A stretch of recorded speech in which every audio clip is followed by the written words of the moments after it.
Foundations of Amateur Radio. When you switch your radio on to start a radio fishing expedition, you join all the other Spectrum users across the planet. To be fair, you'll likely only become aware of some of those for the time that your radio is switched on, even if there are thousands around. One of the ways you can find other users is by ditting out QRL ? In Morse, or saying, "Is this frequency in use?" into your microphone. This simple courtesy of checking to see if the frequency you're on is actually being used by someone is part of your license. You're taught to do this, and it's expected. What's not clear is what happens next. It's simple if you hear a call sign or a yes, but what if you hear nothing? Sometimes nothing means exactly that. There's nobody on the frequency. But that's not always the case. There's plenty of opportunity for the frequency to be in use and you still not getting a response back. Let's imagine for a moment that the frequency you're on is in use by two stations talking to each other. You come on frequency, hear nothing, and ask if the frequency is in use. You hear nothing. You try again. Still nothing. You start calling CQ. Moments later, you get an earful from some random station. Sound familiar? If it doesn't, you'll need to spend more time on air. I can guarantee that you'll experience this in your amateur adventures, much more than once. How does this happen? You did everything right. Imagine two stations. Let's call them Amanda, Victor Kilo 4, Foxtrot Romeo Sierra Tango, and Mark, Victor Kilo 3, Oscar Hotel Mike, having a conversation, a QSO. They're discussing the ins and outs of the WIA award system and having a grand old time. You turn your radio on, happen to tune to the same frequency as their QSO, and after listening to nothing for a bit, you call, "Is this frequency in use?" You still hear nothing, so you try again. "Is this frequency in use?" Victor Kilo 6, Foxtrot Lima Alpha Bravo. Still nothing. You call, "Nothing heard," and start calling CQ. You're on one side of the country, Amanda and Mark are on the other side. They cannot hear you, and you cannot hear them. Then the sun moves a bit, and all of a sudden your CQ is all over their discussion. Unhappy people on both sides of the country. There are 6 paths to consider here. The one between you and Amanda, and the reverse.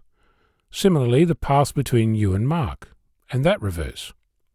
If you ask for frequency in use, neither Amanda nor Mark can hear you. Similarly, you cannot hear either Amanda or Mark. You should also take a moment to consider the path between Amanda and Mark, and vice versa. They might have a really great 5 and 9 conversation, or they might be struggling along with a 3 and 2. I've simplified this because, of course, you calling over the top of a conversation can also disturb the contact underway. Saying that the frequency is in use makes it worse.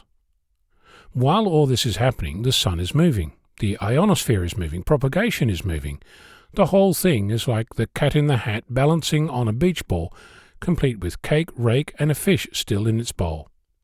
The first thing you need to do when this happens is stop and take a breath.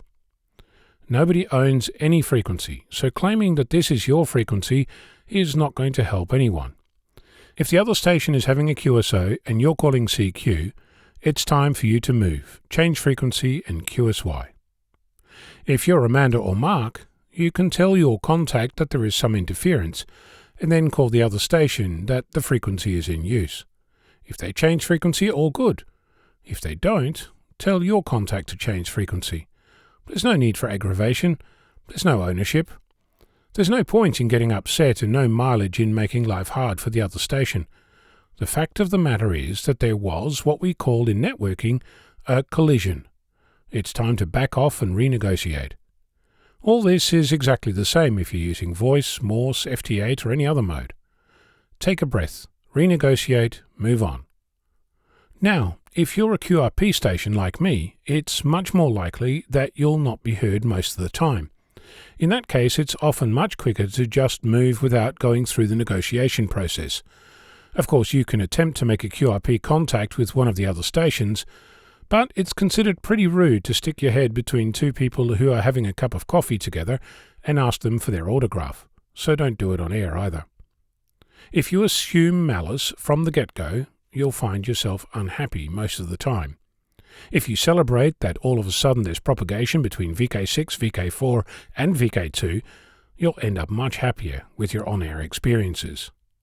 While I'm giving out advice, here's something I learned during the week. If you break a toe, tread carefully. Stubbing a broken toe hurts really badly. In case you're wondering, my new boot is not a fashion accessory. I'm Ono, Victor Kilo 6, Foxtrot Lima Alpha Bravo.